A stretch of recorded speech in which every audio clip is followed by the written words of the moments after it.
Only if you can talk about the session with Varun. Obviously, there was a lot of conversation in between the session. What was that all about, and how is he get up for the semi-final? That is just a normal routine session with Varun. He really enjoys just to have a single wicket practice a day before the game, where he can mentally just go through his process. I mean, the conversations we've had is just about sort of clarity, and for him just to walk away feeling good about his bowling.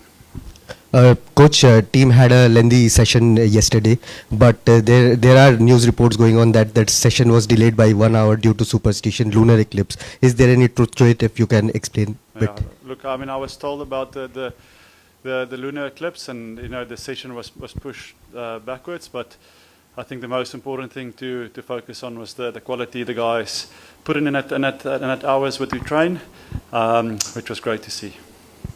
Morne, hi. Just wanted to check. India also hasn't had the perfect game coming into the semi-final, just like England. So, what have the conversations been like in the team leading up to the big semi-final, India versus England? Yeah, I mean, for us, that is something we haven't really spoken about the perfect game. I think the quality of this team has been shown that on the day somebody can put their hand up and put up a performance. And then hopefully now in the last two games, especially now tomorrow night, we can put that special performance in. All we can do is work hard at training. Unfortunately, we all know how the game goes. That success is never guaranteed. But if we can give ourselves the best chance to go out and perform, that is what we strive for. And a big occasion tomorrow night here, semi-final. A great stadium to play a great game of cricket. So hopefully the boys can rock up tomorrow and just be calm and execute those skills. The pitch for the first match against USA, we had a tricky one. So how does this look, and are you prepared for a kind of a different approach for this? Yeah, to be honest, we not quite sure a day out how the wicket is going to play. I'm pretty sure you experience walking here, it's a lot hotter all of a sudden in India. So in terms of moisture and allowing the wicket not to dry out, I think it's going to be key, or for it to play well. So again, that's something that we can't control. Obviously, we try and keep our bases covered as best as possible. Team selection will go in terms of what do we see on game day, and then from there we just need to be smart in our skills of reading the conditions and adapting to it. Yes, plan A is you go in with some sort of idea, but the key is to find that skill of how to play on the wicket on a specific night. I mean, it's something we can't control. Morne, you always highlighted about the dependency factor, not to be dependent on one or two bowlers in a tournament like this, in a World Cup like this. But in the last since the Pakistan game, Indian bowlers have conceded more than 175 runs in each innings. And Varun, obviously, he hadn't had the best games. So do you think that there is a little bit of reliance on Varun, because opponents with due respect to Netherlands and Zimbabwe, they have also got runs against our spinners and the rest of the bowlers? Yeah, they're good teams. If you look at the scores in the World Cup and the surfaces, it's good. It's been good wickets. So I don't know if you expect us to bowl every team out for 120, 150. We're in a semi-final and we've won games of cricket, and the guys have done well. There's times where I can remember we had Rinku and Talak bowling in certain games, Booms and those guys not bowling their full quota. So I think for us, it's not how you get to the semi-finals. It's the next couple of, 2 games, how we're going to play that. And players, they play well. We know the margins are small in India, bowling especially. I don't read too much into that. Hi, Morne. The last time the two teams played here, India won by 150 runs. I know a bilateral dead rubber is a bit different to a T20 World Cup semi-final, but can you just touch upon the differences England have made in the 13 months since you last played them in a T20 series to now? Yeah, I think playing against England, a team that's street smart. Obviously, there's a lot of quality in their side. Batting quite long, deep, which makes them a very dangerous side. And then with the ball also, they've got wicket-taking options. I think the way they approach the T20 game, fearless, trying to take the game on, will give you opportunities and makes them a dangerous side. So I feel tomorrow is going to be a good shootout between two aggressive teams, and the side that can hold their nerves and play the conditions and read some of the conditions quite well and the quickest, I reckon will come out on top. Morne, third T20 World Cup semi-final in a row against England. So what learnings can you take from the previous games? One you have won and the other one lost in 2022. And also the areas that you need to work upon apart from the catching ones. Yeah, obviously fielding is something that we speak about a lot. That I think at times we're guilty, if we're honest, of giving away maybe 15, 20 runs in the field. So that's one aspect that we keep on working hard and asking the guys to really step up on. And then in terms of learnings, there's always learnings and growth that we take. But especially looking at this game here, we don't want to overanalyze too much of the past and games played. I think for us it's just again focusing on what we've got in front of us, and we have to be at our best tomorrow to beat England. Hi, Morne. What's your reading about this pitch, which looks pretty green at the moment? And do you expect it to remain the same? Yeah, like I said, I'll probably have a better indication in terms what the surface is going to play like tomorrow. At the moment, because of the heat, they have given it a little bit of water, so it's quite soft. So it's quite hard to get a proper 100% accurate read on it. But are we expecting it to be a good wicket, high scoring game? We're preparing ourselves for tough conditions, and then from there we will assess. But so I think if you go in with a mindset that it's going to be a high scoring game and we need to be up at the standard, that's a good place to be at. Morne, of course you have played a lot of cricket here at this venue and seen the other teams play and India play here. What are the real challenges which come along when you play at a venue like Wankhede, due the sea breeze, the pitch offering assistance to batters, a high scoring venue? So what are the challenges like, and how do you kind of prepare your matchups and tactical calls venue specific wise? So what are those conversations like when you prepare for a game at a venue like Wankhede? Yeah. Look, I think due is always a big concern. But that's again something you can't control the toss. I think at Wankhede there's always that extra bit of bounce. Guys can trust the bounce and hit through the line. But in saying that can also, as a bowler, bring you into the game. I just felt or feel that the margins here is a lot smaller. The ball travels. It's quite a small ground. You just need to be really like fight in that over, stay in the moment, and compete every ball. Because, like I said, a batter's strength can also be his weakness in the surface. So it's sometimes not to go too defensive and keep on attacking, because opportunities can come. Coach, Indian team was struggling with two left-handers in the opening, and then Sanju came in Chennai, and in Kolkata we saw what he did. What was the conversation with Sanju Samson before that game? How did you guys give him confidence? And second part is, how important will be the toss in this game? Yeah, I mean, toss will be, obviously, if there's due, that will be important. Coming back to Sanju, quality player. I don't think there was a lot of, I don't think, but there was not a lot of conversation. He's a guy that always works hard at the nets. I think just that sort of opportunity he got given, he showed his class and his experience. He got the opportunity, and as a guy that's played a lot of games, he stepped up in a crucial game.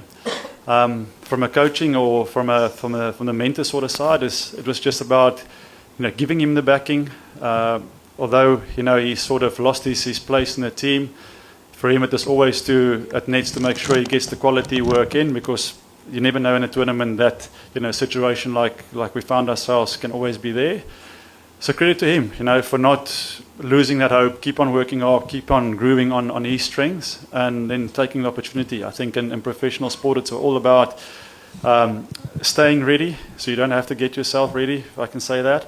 And credit to him for keeping him calm and fighting through that tough little period and putting in a solid performance for India. Coach, what is your assessment in terms of confidence with Abhishek Sharma? He's trying to kind of alter his approach in the middle. Earlier, he would go very aggressive at the start. Now he's trying to kind of hold back a little and then look to attack. And at the same time, he's kind of dropped catches as well. So is it really a case of some sort of loss in confidence? No, I think just sometimes this game can be hard on you, cruel on you. Similar situation that Sanju found himself in. That in your career, you're gonna find moments like this, and this is good growth for him. It's good learning for him. For a young sort of guy finding his feet, not in international cricket, this will only help him down the line and for Indian cricket. But coming back to his form, Abhishek, his way of playing is, it's one or two shots that can find him that rhythm, that can give him that confidence back. And that for me is a pleasing sign. He's not a guy that worries too much about technique.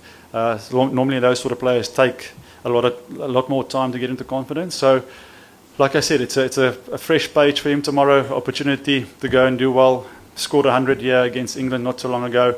So for him, it's just tapping into those little videos and looking at his feel-good moments and building a blueprint and knowing he's starting on zero tomorrow. It's a new opportunity for him, and for him to make a play. Coach, you had an extensive session with. Last year you worked a lot with Shivam Dubey, and yesterday also you worked with Hardik quite a lot. But both of them sort of seem to have lost their bowling form. Is their bowling form a bit of a concern? Shivam Dubey went for, I think, 0 for 46 against Zimbabwe in 2 overs. Yeah. So, look, I don't think it's a loss of bowling form. I think Shivam is also a guy that knows the game pretty well. At time. Our execution wasn't as great. Maybe thinking behind bowling the ball, but in terms of form and bowling, Shivam is a guy that's always going to give us potentially an over or two. And then for him, the most important thing is to make smart decisions, with the ball. So I think that's one area we would like to improve with him sometimes, is just his ball execution, because let's be honest, teams are going to go after him. He's going to be the guy that's going to be put under pressure, which gives us opportunities, to take wickets. So if we can get that thinking process with ball in hand a little bit better, a little bit smarter, that will be a good one. Morne, you've obviously worked closely with Varun now. What sort of bowling mindset that he come with? When there are games when he goes for some expensive overs, which can happen in this format, what does he go back to? Does he try to add layers to his bowling? Does he rely on sort of planning in terms of matchups for the next game? How does it work?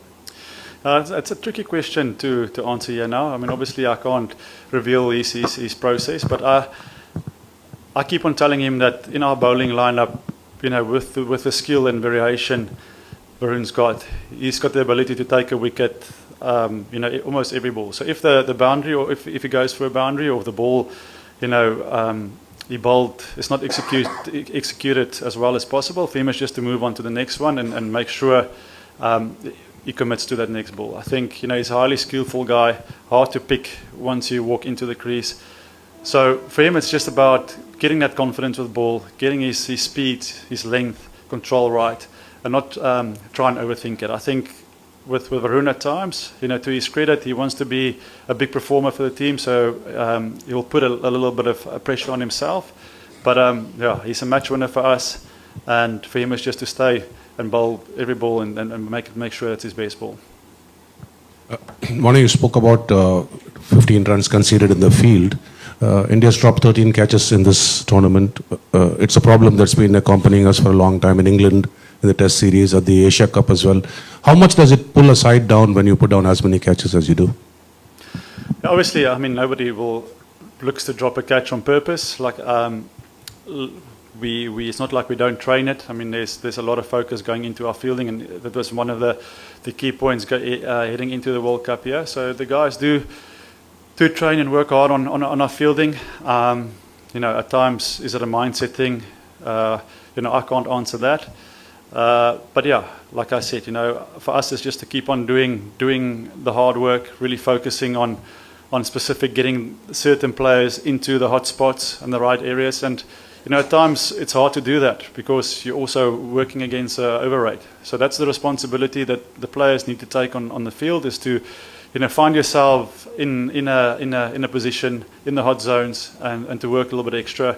And if we can get the right players in those positions, hopefully we can take the catches. Morne, you are dealing with an extremely talented Gen Z crowd who often prioritize entertainment over performance. How easy or difficult is it to help them understand that performance is the goal and entertainment follows? I'm asking this question because I saw that video by Hardik Pandya ahead of the previous match, where he's asking the guys to go out and entertain. Yeah, I think that has been the identity of this team. We are a young, exciting group that wants to play entertaining cricket. Fans pay money to come and watch these guys do their thing. And what a way, or what a mindset to have to go into a game where you think it's a high pressure game, but if you can simplify it and say, listen, if we play our attacking, entertaining brand, the rest will fall into place. So I thought it was a great message from Hardik. That's when they at their best, is when there is sort of not a lot thinking about the moment, but just going out and be entertainers. I think that is one way to free yourself up as a player and to take the game on. We said earlier that both teams are going to look to do that. So I think, that's good for the fans. It's good for all of us if they play that attacking, aggressive, entertaining game.